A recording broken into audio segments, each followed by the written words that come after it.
con este título tan curioso, Yo Mono, y que acaba de publicar la editorial Destino. Bienvenido, Pablo. Hola, gracias.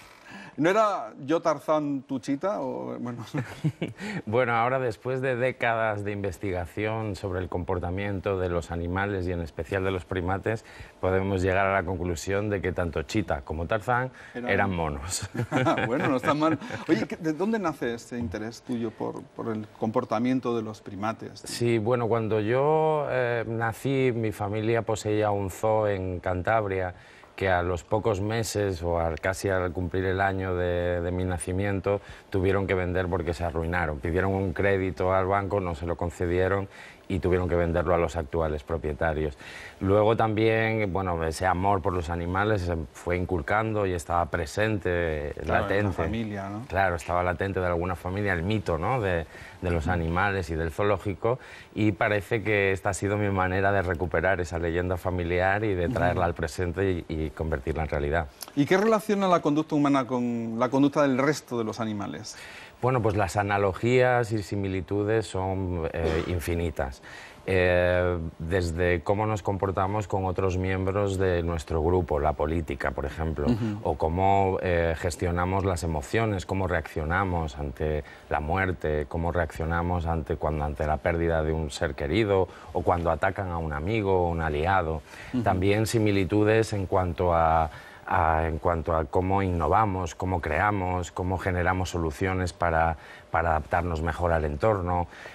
También similitudes en cuanto parece a la percepción del arte, del buen arte y del mal arte, aunque es verdad que ellos todavía de manera natural en la selva no tienen una motivación para pintar. También el cómo intentamos acceder al poder y cómo abusamos de él cuando estamos y cómo nos intentamos rebelar cuando se abusa o hay... Todo eso está en el mundo de los primates también. Sí, está presente, obviamente a un nivel menos desarrollado que en los humanos, por supuesto, pero las capacidades necesarias para que eso suceda están presentes en muchos animales y en especial en nuestros primos, los primates. Entonces, ¿eso de que el hombre es el único ser racional, eso ya no se sostiene o cómo? No, ya no podemos sostenerlo por más tiempo, porque ser racional o ser inteligente lo que significa es que procesan información. Y los chimpancés, los bonobos y otros grandes simios y también otros primates procesan información, no toman ante una misma situación, no siempre reaccionan de la misma manera, es decir, están teniendo en cuenta diferentes variables, están procesando esos datos y decidiendo en función de qué es lo más conveniente. Ajá.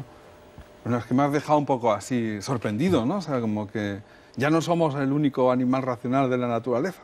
No, ya no somos exclusivos, ya podemos sentirnos parte o unidos. Este interés que ha habido de la ciencia, sobre todo en la época victoriana y a veces por otras instituciones, de alejarnos de la naturaleza o de ver al ser humano como alguien que había superado ese estadio de la naturaleza, bueno, pues ahora nos damos cuenta que para bien y para mal seguimos formando parte de él.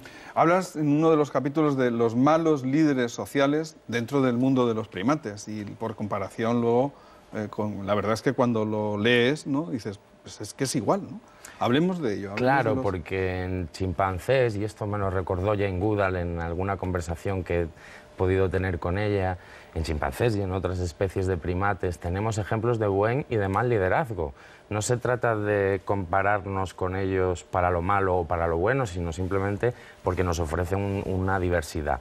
Voy a poner un ejemplo. Los malos líderes de chimpancés, como los malos líderes humanos, llegan al poder por medio de la intimidación, por medio de la fuerza, de la agresividad.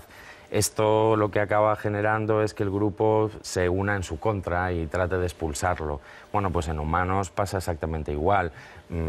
Los tiempos cambian, pero sucede lo mismo. Luego, el primer capítulo lo dedicas a la política de los primates, ¿no? Hay un libro muy famoso que tú citas también, ¿no?, de Frans de Waal, sobre la política de los chimpancés, en el que yo recuerdo que una de las cosas más sorprendentes que he leído nunca sobre este tema era que él decía como que se había producido lo mismo que inició la causa del inicio de la batalla de Troya, pero entre chimpancés, ¿no?, que había una especie de Helena, o sea, una chimpancesa, y había una pugna y que crea una disensión que luego al final acaba en una especie de guerra, ¿no? Sí, a veces la lucha puede ser por las hembras de manera directa, pero otras veces es de manera indirecta. Es decir, si yo obtengo una mayor posición en el estatus, más probabilidades habrá de que copule o de que me aparee con otras hembras alfa o otras hembras dominantes. En ese sentido, sí, Frans de Waal describió una batalla por el poder en Arnhem, en Holanda, fascinante, en la cual unos líderes o los que aspiraban a serlo iban atrayendo poco a poco a diferentes seguidores, diferentes facciones, como hacen los partidos políticos humanos, es decir, conseguir el mayor número de alianzas hasta que llega el día en el que uno ha alcanzado el suficiente poder o la masa como para expulsar o trasladar al que está en el poder en ese momento. ¿Tú crees que se podría hablar de psicología de los primates? Es decir, que cada uno es un individuo que no es totalmente comparable con el resto. Sí, eso es algo muy interesante porque muchas veces, claro, hacemos investigaciones con chimpancés o con gorilas y por haber encontrado una característica en un individuo o en dos, lo extendemos al resto de la especie. Y con esto lo que estamos haciendo es negar que tienen personalidad, como los humanos, y que hay diversidad de reacciones ante un mismo estímulo.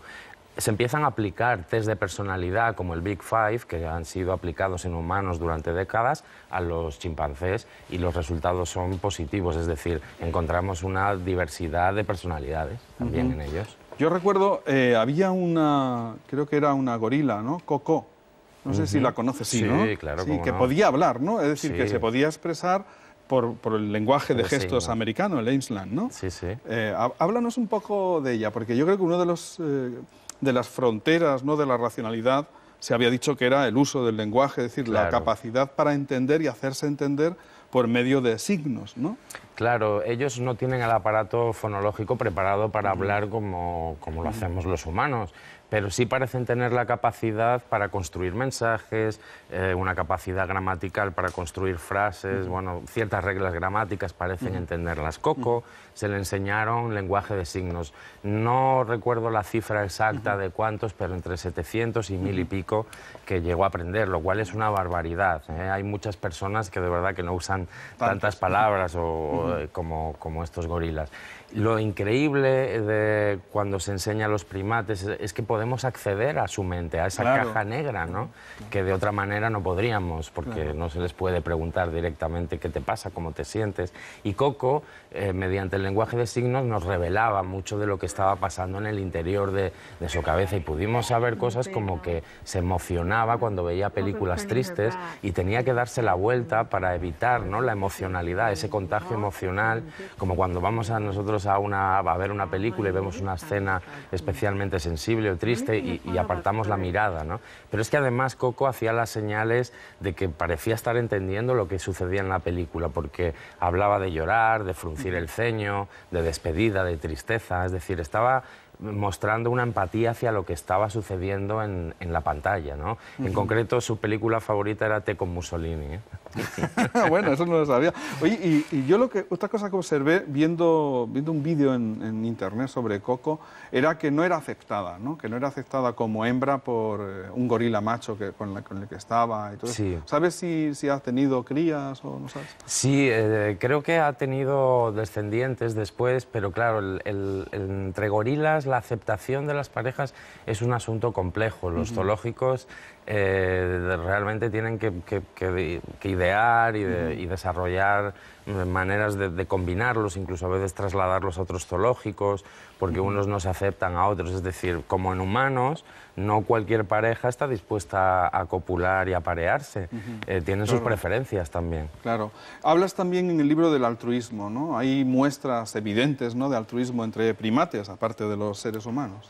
Claro, durante muchas décadas nos han trasladado la idea de una naturaleza agresiva, en la que la violencia ha sido el motor de la evolución. Bueno, pues ahora sabemos que nada que ver y que la cooperación y el altruismo han sido la clave del éxito de nuestra especie y también del orden de especies al que pertenecemos, los primates. Encontramos casos de altruismo fascinantes. Por ejemplo, un experimento clásico en el que un macaco, a cada vez que se le daba una comida, otros compañeros en una jaula adyacente recibían una descarga. Bueno, pues este macaco dejó de comer hasta 6 días, poniendo en peligro su supervivencia con tal de que los compañeros no recibieran una descarga. Qué emocionante, ¿no? Claro. Lo interesante es que hemos encontrado esto en ratas también, es decir, también son capaces de ponerse en el lugar del otro y de inhibir algo que es básico para ellos, la comida, con tal de que los compañeros no sufran.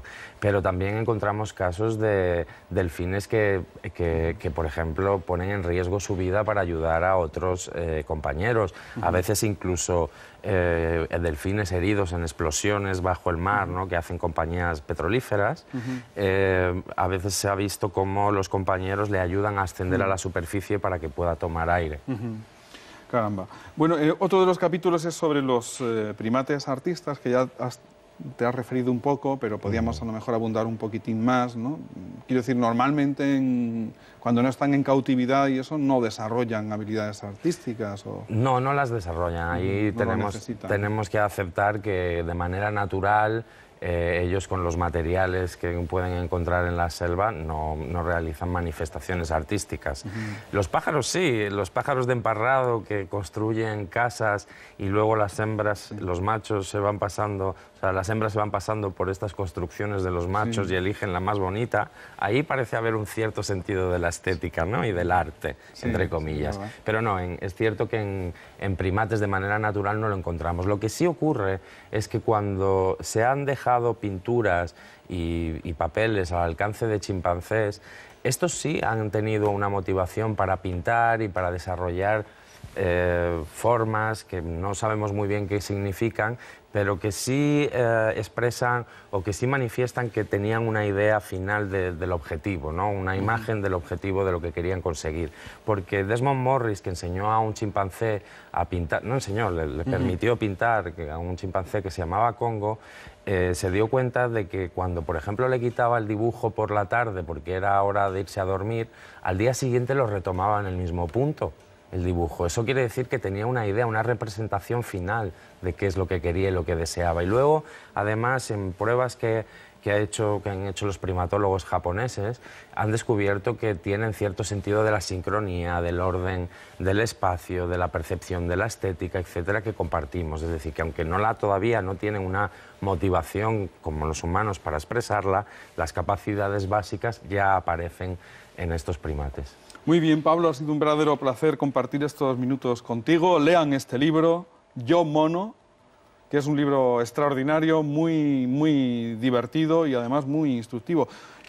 De verdad, esperamos verte muy pronto con la siguiente publicación o cualquier otra actividad que nos interesa muchísimo todo este mundo. Pues muchísimas gracias a vosotros y hasta pronto, primates. Seguimos con el programa, vamos ya con la digitalización del día, un nuevo capítulo de la serie Rutas Literarias, Los pueblos de García Lorca 2.